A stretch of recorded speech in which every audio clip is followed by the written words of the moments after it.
Hi guys, this is Hero, and today I'm going to be discussing Jupiter being debilitated in the D9 chart from about January 18th to February 2nd, okay, roughly.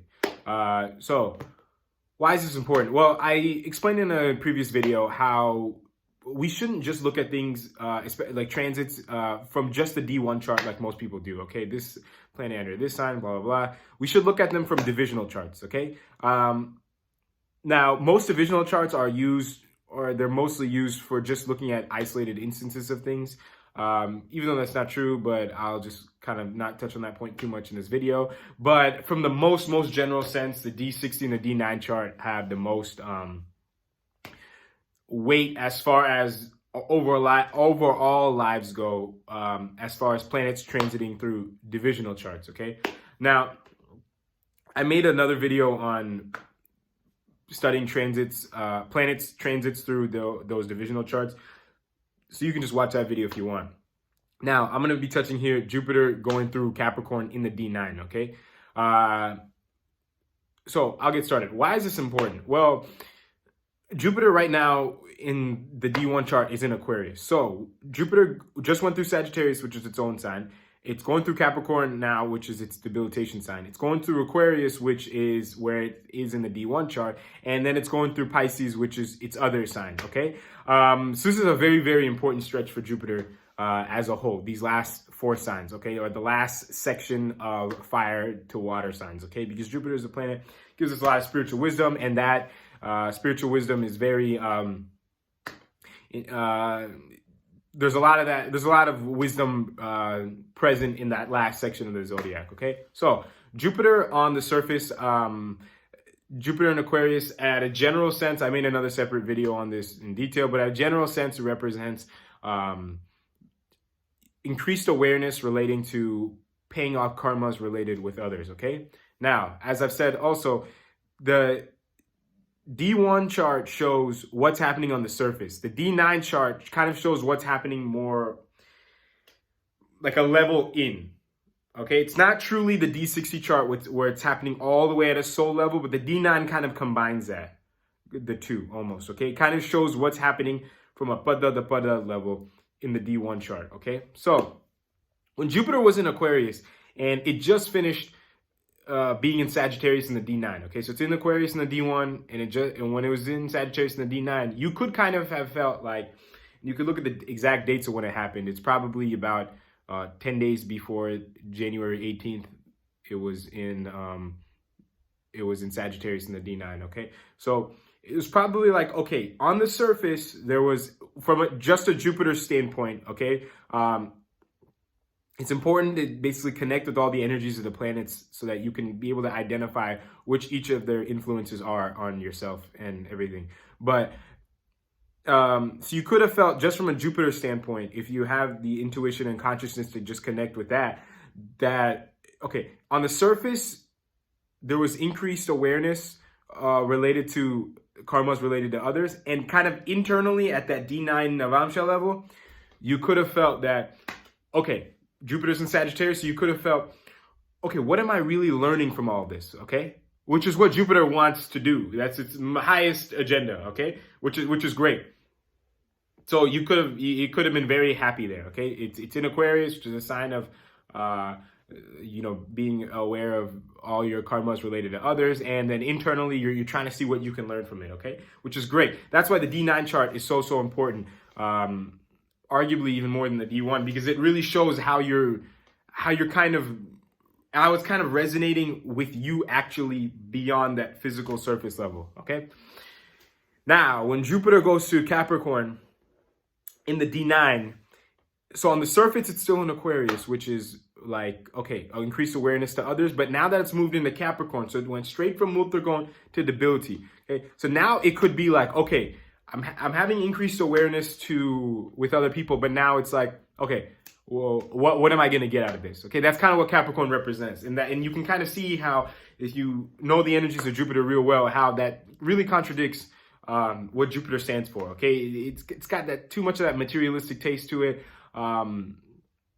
Jupiter's not trying to think, okay, what am I going to get out of this? Okay, from like, what am I going to get, like physically get, materially wise? Okay, so that's that. So now, what can we do here? So we have this coin in our head that debility is all bad and stuff like that. Okay, and that is not completely true.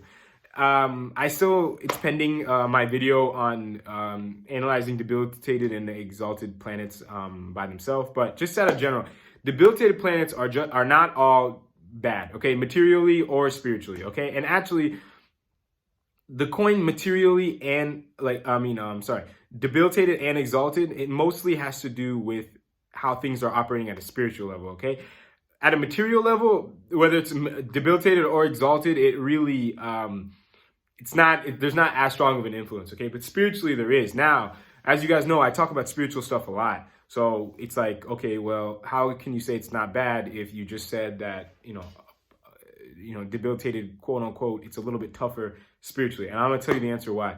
Okay, so exalted, sometimes when a planet's exalted, sometimes materially, it doesn't always go real well, okay? For example, if you have Venus and Pisces, sometimes Pisces is literally the sign of letting go, okay? So Venus does the best there spiritually because you're letting go of all your material things. But on a material level, that's not, on the physical level, that's not always the quote unquote best, okay? Venus, if you're just looking at it materially, honestly, I'd rather have it in Taurus or Libra. But on a spiritual level, you can understand how the lessons kind of flow in a lot quicker, okay? When a planet's debilitated, the spiritual lessons, they're almost just as strong, but they're not as easy to digest and they don't come as quickly, okay? So I'll give you the example here of Jupiter being in Capricorn in the D9, okay? So like I said, you're kind of thinking at an internal level, okay, what's in it for me, okay? Now, you shouldn't fight that, okay? I've said in so many other videos, what you resist persists, okay? Especially at a mental level.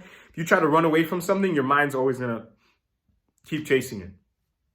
You want to accept that side of you, okay? That side of you that's always going to kind of question, what are you going to get out of this, okay? That will kind of fade over time as your consciousness grows higher. But if you try to stuff it down immediately, it's not going to work, okay? So now, let's just say Jupiter's in Capricorn and you're thinking, okay, what am I going to get out of this? What you want to do is don't try to fight that analysis of what am I going to get out of this. But all the fears that your mind tries to throw at you, like, okay, you might not, get as high a reward of helping people or stuff like that. All the little stuff that your mind tries to throw at you, you want to accept all this, okay? And this is not something that people like to do too happily, okay? Especially, like, for example, Venus and Virgo, they don't want to accept how their luxuries are not being met to the max, okay? Because Virgo makes you analyze what's missing from your life if Venus is in there, okay? What material goodies are missing, okay? So when Jupiter's in Capricorn, it's kind of like, okay, what am I really getting out of this? Why am I doing this? And that's not what Jupiter wants to do. It just kind of wants to learn, but it doesn't want to question what it's going to get from it, okay? Materially, at least. So like I said, you don't want to fight that, okay? But this could be a great time to grow spiritually because it will, like I said, you're going to have to accept that side of you and accept all the fears your mind throws at you instead of trying to fight with it, fight against it or fight with it, okay? Both of those are just as bad.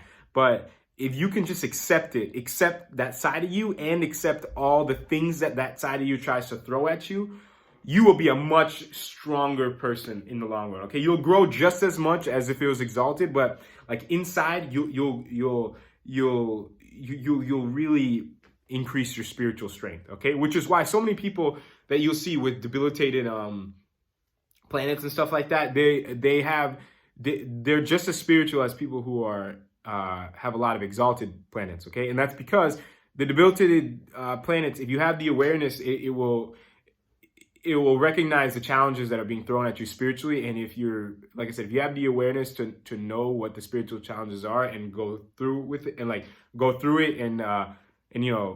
just complete that journey or go through that journey properly, it will take you to whole new heights, okay? So, like I said, but this is the D9 chart I'm talking about, okay? So, it's like on the surface is kind of like how things are playing out, okay? Which is why I tell you, that's not the actual, like, result. The result is more from, like, the D9 and the D60, like how it's really impacting as you go closer to the D60 chart, okay?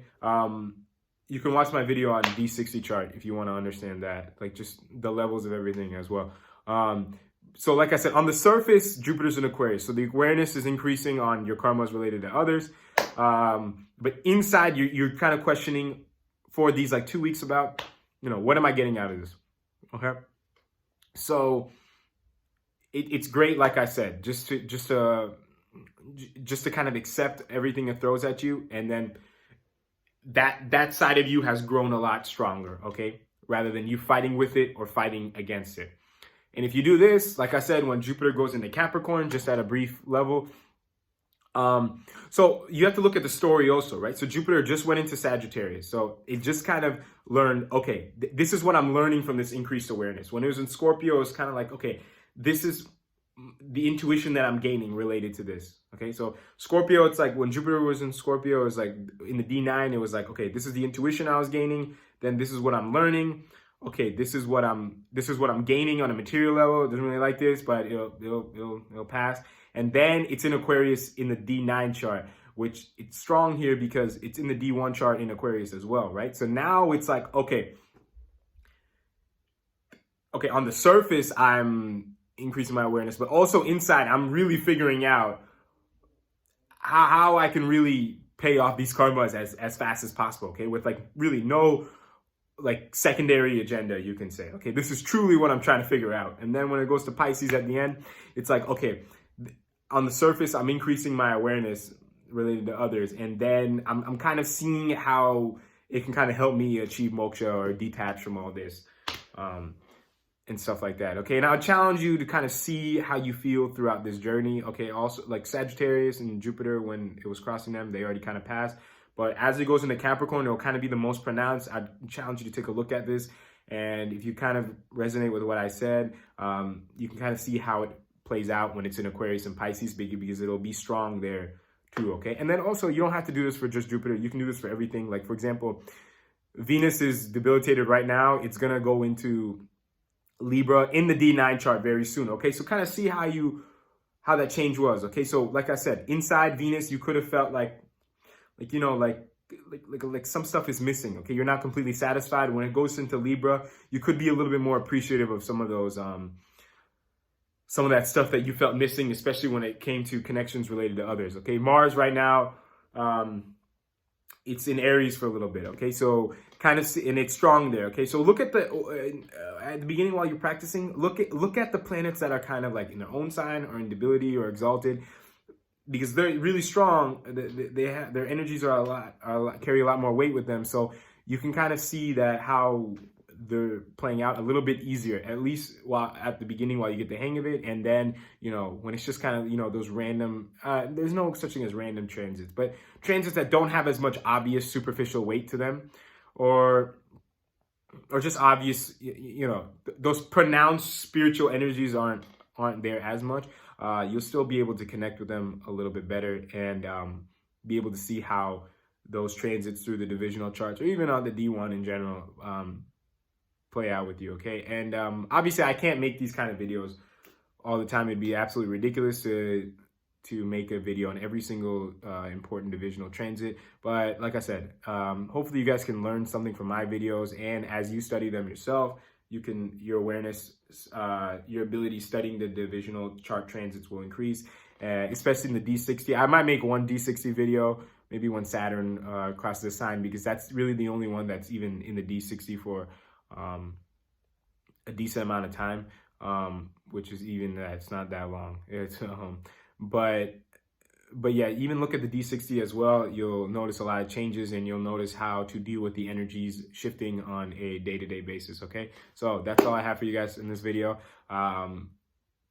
If you have any questions or comments, let me know. And until next time, talk to you guys later. Thank you very much.